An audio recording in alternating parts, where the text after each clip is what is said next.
Mesdames et messieurs, soyez salués, où que vous soyez, partout à travers les quatre coins du globe. Alors, c'est très chaud entre le chef d'État nouvellement élu, M. Donald Trump, et la Fédération de Russie. Oui, plus rien ne va.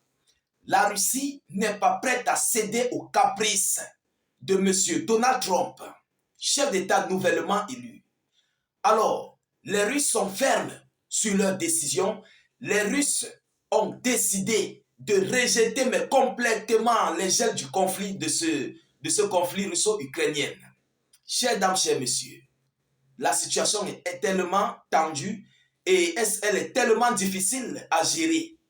Alors, pour ceux-là qui ne le savent pas, M. Donald Trump, lorsqu'il venait d'être élu, il a mis sur pied un plan de proposition de paix qui d'ailleurs n'arrangeait pas la Fédération de Russie et aussi même d'ailleurs n'arrangeait pas l'Ukraine. Trump a mis deux plans de proposition de paix sur pied. Le premier plan, c'était net après les élections, qui disait que la Russie et l'Ukraine doivent cesser le conflit au niveau du front actuel. Ils doivent geler le conflit au niveau du front actuel. Vous comprenez? Alors, cela veut dire quoi? La Russie ne va pas atteindre ses objectifs pour prendre complètement ces territoires dont elle a besoin. Et deuxièmement, l'Ukraine devrait intégrer l'OTAN ou bien l'Union européenne ou certaines organisations, certaines alliances après 20 ans. Après 20 ans, l'Ukraine aura l'autorisation d'intégrer les alliances qu'elle aura besoin. Ça, c'était le deuxième plan. Le troisième plan, c'est que l'Ukraine ne devrait pas avoir sur son sol des armes pour frapper sur la Fédération de Russie, dans des armes à longue portée. Et quelque chose qui n'arrange pas l'Ukraine. Alors, chers dames, chers messieurs, ça c'était sur le premier plan. Le deuxième plan est sorti incessamment, il y a de cela 3 à 4 jours ou une semaine comme ça, en disant que la Russie doit complètement arrêter ses relations militaires avec la Chine. Et oui, la Russie devrait arrêter ses relations militaires avec la Chine pour que Donald Trump puisse donner toutes les raisons à la Fédération de Russie pour geler complètement le conflit. Alors, les Russes ne sont pas dupes. Les Russes sont sortis de leur silence et ils ont répondu ouvertement au nouveau chef d'État nouvellement élu, M. Donald Trump.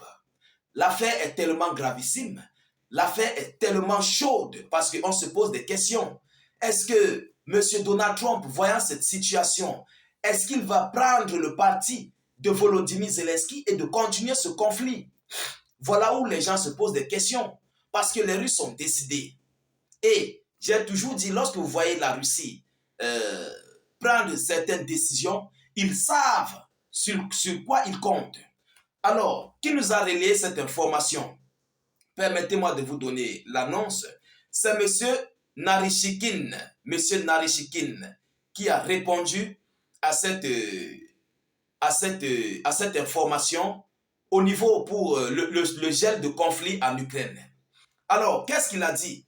La Russie rejette catégoriquement toute option visant à geler le conflit en Ukraine. On s'arrête d'abord là. On va continuer, mais on s'arrête d'abord là. La Russie rejette catégoriquement toute option à geler le conflit en Ukraine. Parce que ça ne les arrange pas. Ça ne les arrange pas. Vous voyez, après 20 ans, ils ont calculé, les Américains ne sont pas dupes. M. Donald Trump n'est pas dupe. Ils savent qu'après 20 ans, M. Vladimir Poutine ne serait plus au pouvoir. Celui qui serait au pouvoir ne va pas mieux contrôler la situation comme Poutine. Oui. Et celui qui serait au pouvoir, qu'est-ce qu'il serait? Est-ce qu'il serait manipulé par les Américains et les Otaniens? On ne sait pas. Et non seulement ça, après 20 ans, l'Ukraine va intégrer n'importe quelle alliance et peut-être reviendra en force pour revendiquer ses terres, pour revendiquer ces terrains qui ont été conquis par la Fédération de Russie. Oui, ça ne les arrange pas du tout. Et non seulement ça, la Russie n'a pas atteint ses objectifs de remplir complètement les localités du Donbass, de Donetsk et toutes les autres localités. Et non seulement ça, la Russie, à l'heure actuelle, il y a les soldats ukrainiens OTAN dans la région de Kursk. dont la Russie aurait perdu une partie de la localité de Kursk. Donc ça n'arrange pas les Russes. Voilà pourquoi les Russes sont complètement rejetés. Tant qu'ils n'ont pas rempli leur option, ils ne sont pas satisfaits. Et il faut que l'OTAN et les États-Unis d'Amérique respectent le calendrier de paix de la Fédération de Russie. Oui, ils doivent reconnaître les 4 à 5 localités bien pleines et conquises par la Fédération de Russie. Et ils doivent accepter que l'Ukraine n'intégrera jamais, l'Ukraine ne va jamais intégrer une alliance quelconque jusqu'à la fin des jours. Vous comprenez? Alors, il continue en disant, bon, a déclaré M. Naryshkin en réponse à une question de TASS. TASS, c'est l'un des médias russes. Alors, il a également souligné que la Russie souhaitait établir une paix solide autour de l'Ukraine pour les années à venir. La Russie souhaiterait établir une paix solide autour de l'Ukraine pour des années à venir. Cela veut dire quoi? Même sans Vladimir Poutine, même avec Vladimir Poutine, l'Ukraine ne doit pas intégrer une alliance. L'Ukraine ne doit pas avoir des armes capables de frapper sur la Fédération de Russie en profondeur, telles que des armes à longue portée, telles que des armes nucléaires. L'Ukraine doit rester comme elle est, neutre, à toute alliance, à toute option militaire. Voilà pourquoi. Parce que la Russie connaît. La Russie sait les stratagèmes américains et otaniennes. Ils savent que c'est Poutine qui est là. Et d'ici 20 ans, Vladimir Poutine serait déjà vieux. On ne sait pas s'il sera encore là. Si le bon Dieu ne l'aurait pas encore appelé, on ne le souhaite pas. On ne le souhaite pas. Mais les Américains ont tout calculé, ils ont tout planifié. Alors, après le départ de Poutine, ils vont réouvrir et relancer le conflit en Ukraine. Ça prendra une nouvelle tournure. Après que l'Ukraine serait équipée avec des armes à longue portée, peut-être des armes nucléaires et tout ce qui s'ensuit. Vous comprenez? N'oubliez pas que Vladimir Poutine est d'abord un homme en tenue. C'est d'abord un militaire. Donc, il connaît tous les stratagèmes de guerre, les stratagèmes géopolitiques, géostratégie. Donc, voilà le mal que les États-Unis d'Amérique et les otaniens ont ici sur le plan des propositions de ce conflit russo-ukrainien. Alors, on se pose des questions. Qu'est-ce qui va bien se passer? Qu'est-ce qui va bien se passer si M. Donald Trump décide de soutenir l'Ukraine? Ce conflit va continuer. Mais, en tout état de cause, la Russie est ferme sur ses décisions et elle compte sur elle-même parce qu'elle connaît son armoire militaire, ce qu'elle possède en fait dans son armoire militaire, dans son industrie militaire. C'est de ça qu'il s'agit. Alors voilà la réelle question, voilà le réel conflit que nous sommes en train de faire face. Ah oui, parce que les Russes ne sont pas prêts à céder aux caprices de M. Donald Trump. Malgré ses propositions de paix, la Russie a rejeté. Oui, ils ont complètement rejeté. Mais ils ont parlé, dans ce cas, indirectement de M. Donald Trump. Ils ont parlé indirectement parce que lorsque nous voyons les déclarations qui ont été faites, lorsque nous voyons les déclarations, ils disent la Russie rejette catégoriquement toute option visant à geler le conflit. Ça, c'est une réponse à M. Donald Trump. C'est une réponse aux différents plans de gel de conflit russo-ukrainien. Donc, les Russes sont décidés, les Russes ne sont pas prêts à abandonner la chose.